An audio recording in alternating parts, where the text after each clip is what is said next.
प्राचीन भारत के इतिहास को जानने के साधन। पिछले वीडियो में हमने वेदों का अध्ययन किया था, उनके आरण्यक ग्रंथों का अध्ययन किया था। इसी कड़ी में उपनिषद, वेदांग, षड्दर्शन, महाकाव्य, पुराण, स्मृति ग्रंथ मुख्य धार्मिक साहित्य हैं, जिससे प्राचीन भारतीय इतिहास के लेखन में सहायता मिली है। उपनिषदों में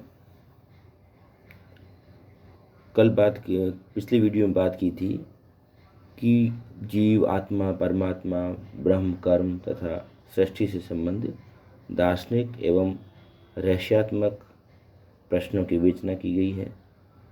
उपनिषदों की संख्या 108 है। प्रमुख उपनिषदों में ईश, कैन, कठ, मुंडक, मांडक्य, छांदोग्य, बृहदारण्यक इत्यादि का उल्लेख किया जा सकता है। उपनिषदों से राजनीतिक इतिहास का भी ज्ञान प्राप्त किया जाता है। इनका रचना काल लगभग 800 से 500 ईसा पूर्व के मध्य माना जाता है। उपनिषदों ने जिस निष्काम कर्म मार्ग और भक्ति मार्ग का दर्शन दिया है, उसका विकास हमें भगवद गीता में प्राप्त होता है। वेदांग वेद के अंतिम भाग माने जाते हैं। वैदिक अध्ययन के लिए विद्या की विशिष्ट शाखाओं का जन्म हुआ, जो वेदांत के रूप में विख्यात हुई। मुंडक उपनिषद में वेदांगों का उल्लेख किया गया है।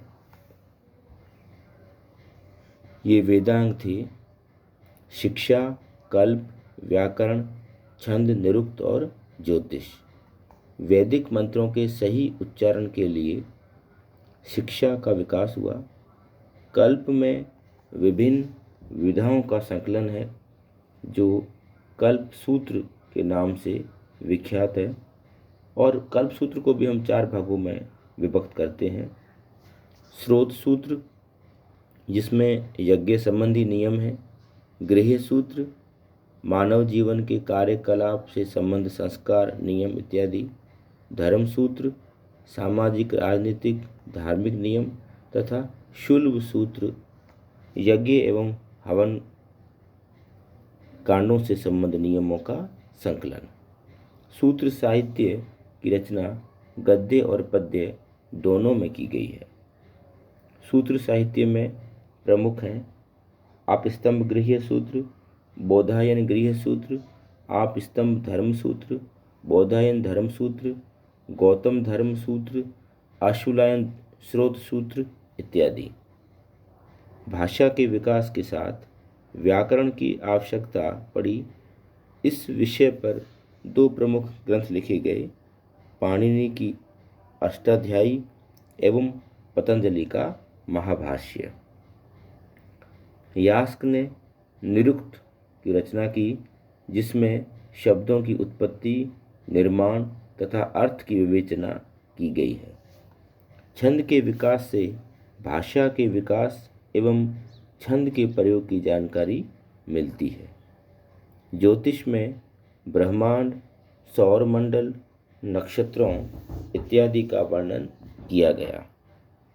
इस विषय पर बाद में वराहमिहिर ने वृहत संहिता लिखी, जो भारतीय ज्योतिष की प्रामाणिक जानकारी हमें प्रदान करती है। ये सारे ग्रंथ प्राचीन भारतीय इतिहास, सभ्यता एवं संस्कृति की जानकारी प्राप्त करने में हमारी सहायता करते हैं। उपवेद एवं षड्दर्शन। वैदिक साहित्य की श्रेणी में उपवेदों और भारतीय दर्शन की 6 शाखाओं, जिसे हम षड्दर्शन नाम देते हैं, को भी स्थान दिया जाता है। उपवेद में सबसे प्रमुख स्थान आयुर्वेद का है। इसके अंतर्गत विभिन्न रोगों की पहचान, उनकी दवा, जड़ी बूटियों आदि का महत्व बताया गया है। कहा जाता है कि इस विद्या के जन्मदाता प्रजापति अर्थात ब्रह्मा स्वयं थे। आयुर्वेद के 8 भाग हैं: शल्य, शालाक्य, काय चिकित्सा, भूत विद्या, कुमार भृत्य, अगध तंत्र, रसायन और वाजीकरण।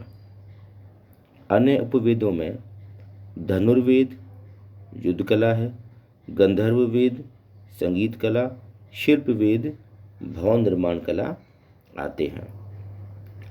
धनुर्वेद के जन्मदाता विश्वामित्र, गंधर्व के नारद और शिल्प के विश्वकर्मा माने जाते हैं।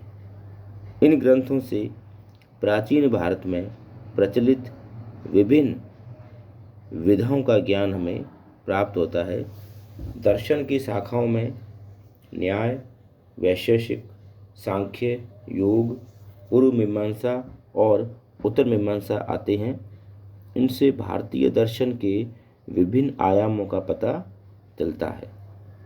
इनका रचना काल 6ठी शताब्दी ईसा पूर्व से 3री शताब्दी ईसा पूर्व माना जाता है। न्याय दर्शन के प्रवर्तक गौतम थे, जिन्होंने तर्क पर बल दिया। वैशेषिक दर्शन के संस्थापक कणद ऋषि थे, जिन्होंने पदार्थ को अपने दर्शन का आधार बनाया। सांख्य दर्शन ईश्वर में विश्वास नहीं रखता है। कपिल ने इसकी व्याख्या की। योग दर्शन को प्रभावशाली बनाने वाले पतंजलि थे। जैमिनी पूर्व मीमांसा और वादरायण उत्तर मीमांसा के प्रतिपादक थे। इन दोनों ने क्रमशः व्यावहारिक धर्म और ब्रह्म के महत्व पर बल दिया। महाकाव्य उपर्युक्त ब्राह्मण ग्रंथ धार्मिक कोटि के हैं। इनके अतिरिक्त अनेक ब्राह्मण ग्रंथ ऐसे हैं जो धर्म प्रधान होते हुए भी राजनीतिक, सामाजिक एवं आर्थिक जीवन पर महत्वपूर्ण प्रकाश डालते हैं। इन्हें अर्ध ऐतिहासिक धर्म ग्रंथ की श्रेणी में रखा जा सकता है। ऐसे ग्रंथों में सबसे प्रमुख महाकाव्य रामायण और महाभारत आते हैं। रामायण में राम, सीता, रावण इनकी कहानी है। यद्यपि राजनीतिक इतिहास की जानकारी के लिए यह ग्रंथ उतना उपयोगी नहीं जितना महाभारत, फिर भी सांस्कृतिक अध्ययन के लिए रामायण की उपयोगिता एवं इसके महत्व को हम नज़रअंदाज नहीं कर सकते हैं। इसकी कथा वस्तु की ऐतिहासिकता और समय निश्चित नहीं है, परंतु अनुमान लगाया जाता है कि वाल्मीकि कृत रामायण का अंतिम संकलन गुप्त काल में हुआ। रामायण में मूलतः 6000 पद्य थे, जिन्हें विस्तृत कर बाद में 24,000 किया गया। प्रोफेसर राम शरण शर्मा के अनुसार रामायण की रचना 5वीं शताब्दी ईसा पूर्व में आरंभ हुई और 12वीं सदी तक 5 चरणों में पूरी हुई। उनका यह भी मानना है कि रामायण की रचना महाभारत के बाद हुई। रामायण की अपेक्षा वेद व्यास लिखित महाभारत अधिक महत्वपूर्ण है। लगभग 950 ईसा पूर्व में हुए भारत युद्ध का विस्तृत रूप ही महाभारत है। इसका भी अंतिम संकलन गुप्त काल में हुआ। राजनीतिक महत्व की अनेक बातें जैसे मगध, विदेह आदि राज्य, यूनानी, सीथियन जैसी विदेशी जातियों का उल्लेख, राज्य और राजा संबंधी सिद्धांत, मंत्री परिषद, विभिन्न सामाजिक, आर्थिक और धार्मिक क्रियाकलाप का विशद विवरण इस ग्रंथ से प्राप्त होता है। महाभारत में आरंभ में सिर्फ 8,800 पद्य थे और इसे जय के नाम से जाना जाता है। बाद में इसकी संख्या बढ़कर 24,000 हो गई। अब यह भरत के नाम से विख्यात हुआ। अंतिम संकलन का समय पद्यों की संख्या 1 लाख हो गई। तब यह महाभारत अथवा सतसहस्त्री संहिता के नाम से विख्यात हुआ। पुराण महाकाव्यों के पश्चात पुराणों का स्थान आता है। प्राचीन भारत की राजनीतिक, सामाजिक, धार्मिक और आर्थिक इतिहास की जानकारी प्राप्त करने के लिए हमें पुराणों की सहायता लेनी पड़ती है। पुराणों की रचना भी गुप्त काल में ही आरंभ हुई, परंतु अनेक पुराणों की रचना बाद में हुई। प्रमुख पुराणों की संख्या है 18। ये 18 पुराण हैं: ब्रह्म पुराण, पद्म पुराण, विष्णु पुराण, शिव पुराण, भागवत पुराण, नारदीय पुराण, मार्कंडेय पुराण, अग्नि पुराण, भविष्य पुराण, ब्रह्मवैवर्त पुराण, लिंग पुराण, वराह पुराण, स्कंद पुराण, वामन पुराण, कूर्म पुराण, मत्स्य पुराण, गरुड़ पुराण और ब्रह्मांड पुराण। जैसा स्पष्ट है, अनेक पुराणों का नामकरण विभिन्न देवताओं और जीवों के नाम पर किया गया। पुराणों में संकलित राजवंशावलियों से अनेक प्राचीन राजवंशों के इतिहास के विषय में भी जानकारी मिलती है। पुराणों में शिशुनाग वंश, नंद वंश, मौर्य वंश, शुंग कण्व वंश, आंध्र सातवाहन वंश और गुप्त वंश के शासकों का उल्लेख किया गया है। प्रशासनिक, धार्मिक, आर्थिक और सांस्कृतिक महत्व की अनेक सूचनाएं भी इनमें विद्यमान हैं। अनेक निहित त्रुटियों के बावजूद पुराण प्राचीन भारतीय इतिहास के महत्वपूर्ण स्रोत हैं। इनकी रचना संस्कृत में हुई थी। स्मृति अथवा धर्मशास्त्र प्राचीन भारतीय इतिहास के महत्वपूर्ण स्रोत के रूप में स्मृति अथवा धर्मशास्त्र का भी उल्लेख किया जा सकता है। यद्यपि स्मृति ग्रंथों से राजनीतिक इतिहास पर प्रकाश नहीं पड़ता है, परंतु सामाजिक, धार्मिक और आर्थिक व्यवस्था पर इनसे महत्वपूर्ण जानकारी मिलती है। स्मृतियों में महत्वपूर्ण मनुस्मृति है। इसकी रचना लगभग 200 ईसा पूर्व से 200 ईस्वी के मध्य हुई थी।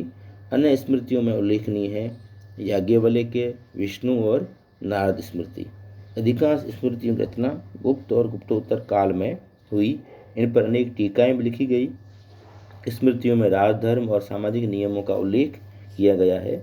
इन नियमों को कानून का दर्जा दिया गया। स्मृतियों के प्रावधानों को भंग करने वालों के लिए दंड की व्यवस्था की गई। इस तरह हमें इतिहास जानने के स्रोत में ब्राह्मण ग्रंथों में वेद, आरण्यक, उपनिषद, वेदांग, षड्दर्शन, महाकाव्य, पुराण और स्मृति ग्रंथ मिलते हैं।